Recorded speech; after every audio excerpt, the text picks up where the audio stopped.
Good afternoon, everyone. This is Jeff from the Cyber Pro podcast, back with another episode today. My guest is Rod Soto. He is by trade a research engineer within the field of cybersecurity.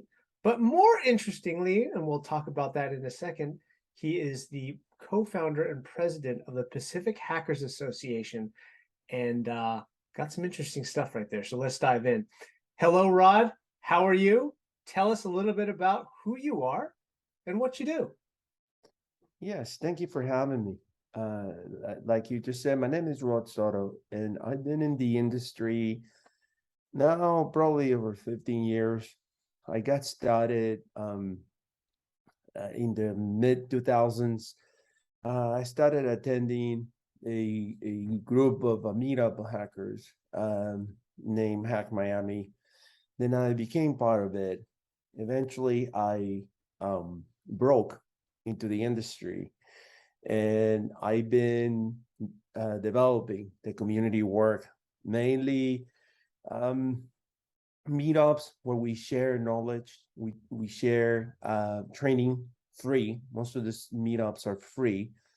And then obviously during this process, I realized that when the attendance, including some of those who did not have any background whatsoever in computer science or even infosec, were finding jobs.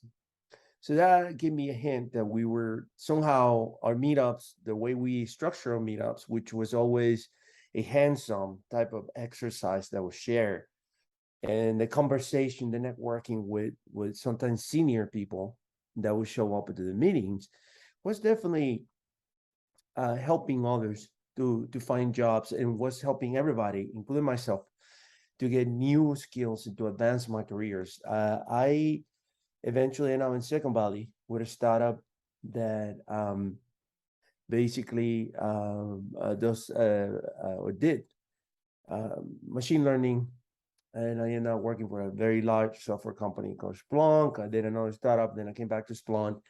And then during that process, I realized that there were not meetup groups like the one I had in Miami with the same structure. So I attended several groups in the Valley, and I thought they were great, but they were different.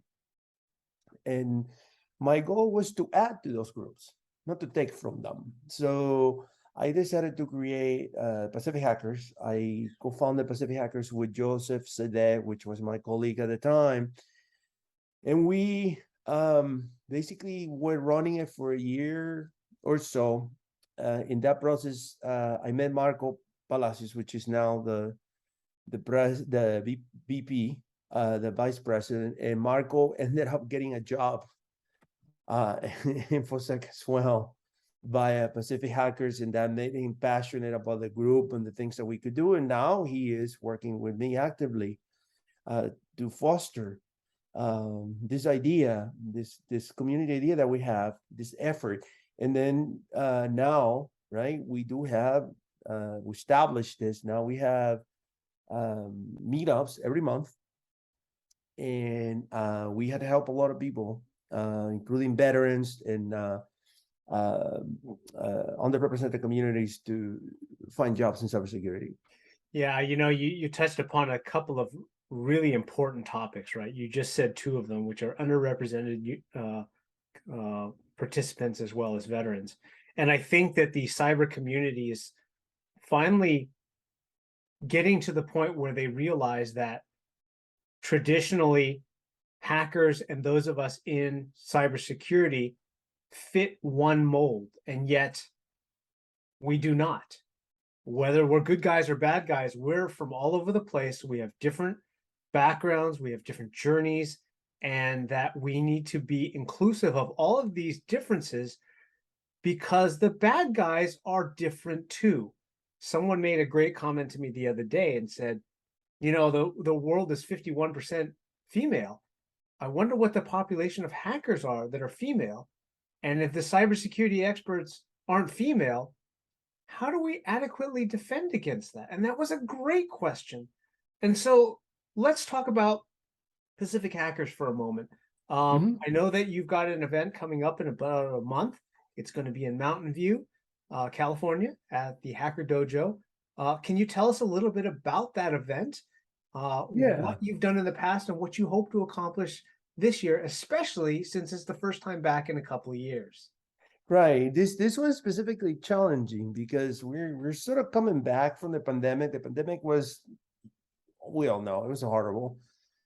And we had to basically fall back and not meet. I seriously did not realize how bad it was until I went to DEF CON in August. Like meeting people and going back again into the community and sharing and playing with others. I look back and I said, Jesus, I don't want to go ever again for what we went. I want this 2 years to go away because it was not, it was tough, right? It was tough. We did, as a silver lining, we did create a lot of content online and we did continue to help people. And many of us got new jobs, and many of us actually now have a better position because many of us were seeking to work remotely, for example, and we're seeking to be in a place that they could afford to buy something bigger, for example, have a different type of life and still do what they like. And that is a silver lining. However, we weren't able to meet in person. So I have personally run two iterations. And the third, obviously, we couldn't do it because of COVID. So we're coming back on November 18 and 19, and we're very excited to count with the support of some vendors in the community in order to make this happen. The idea, and it's always been the idea, number one, I don't take from other groups, I add to them.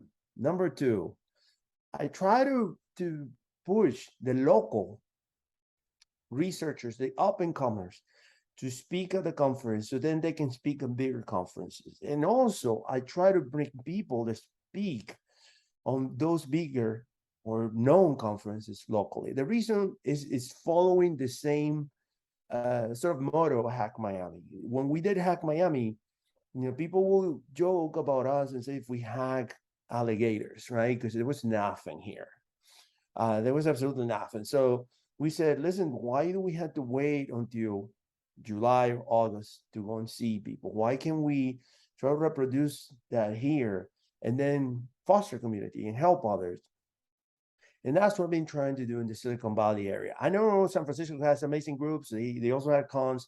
San Francisco, we don't really go from South San Francisco north. That we go from South San Francisco around the airport all the way down to San Jose. And that's the area that we want to focus, is the valley itself. And so far, we had many successes, and we still need to grow and do a bigger effort and make ourselves more known and show others that we're just trying to help. Yeah, I think the most interesting thing I heard you just say was that I'm trying to add and not take away from others. And I think that all of the cons and the conferences and the events that are being held, although they may appear to the outsider to be similar, I think those of us in the know realize that there are so many different viewpoints. There are so many things to focus on. There are so many emergent threats that are coming out. So it's just a matter of finding what works for you and the community that you live in.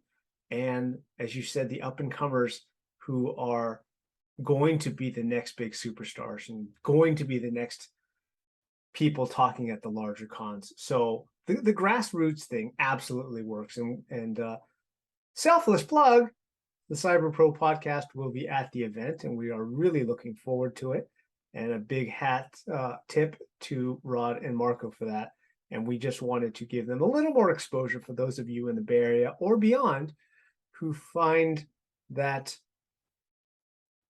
information is always good, no matter how you get it or where you get it, because we never know where, when we learn something, it's going to be applicable to the next thing that we see or do in our jobs. So on that, thank you, Rod, for your time today. For those of you who are interested in learning more about it, we will have links below in the description box about the actual conference at the Hacker Dojo in Mountain View, California on Saturday, November 19th, and possibly on Friday as well. Got some special surprises. And so let's walk away with a final question. And to you, Rod, it's kind of a feel-good question, right? As part of all of this helping that we do, can you share with us a story that happened to you in the past where it could have been even a small thing, but it really made a difference in someone's life and in a positive way? Love to hear a story. Yeah.